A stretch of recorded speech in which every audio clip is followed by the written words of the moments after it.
As we know that Claude Code is a command line interface, we run it through the commands inside the terminal. But beside the CLI and IDE integration, Claude Code also comes as a desktop application. This is the link, and here you will find the download links for macOS and for Windows. And once you install the application and did login, you will see something like this. And this app actually offers different modes. Like this app offers a regular chat mode, which is essentially like the ChatGPT. The second mode is Claude Cowork, and this is act like a desktop agent. You can attach any file or folders from your desktop. For example, you can see here, you can choose any file, any folder from your system. For example, let's go to the documents and let's select any folder. For example, let's say I am here choosing Settle Up folder, and allow Claude to change files in Settle Up. It is asking for the permission. Allow it. You can deselect and select the one in which you want to do work. In my case, I am choosing Settle Up. There is one more thing you can say ask. So there is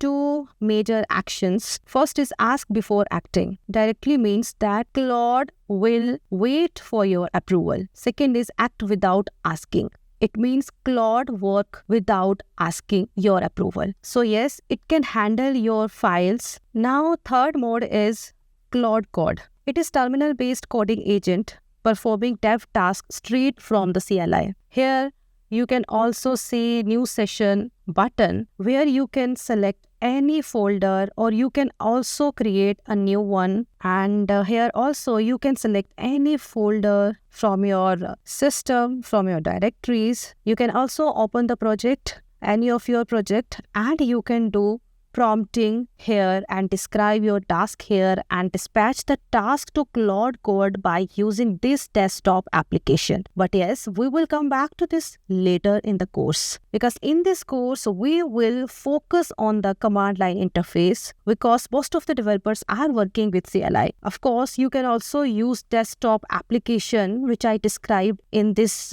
section, instead of CLI. But my recommendation is to work with CLI.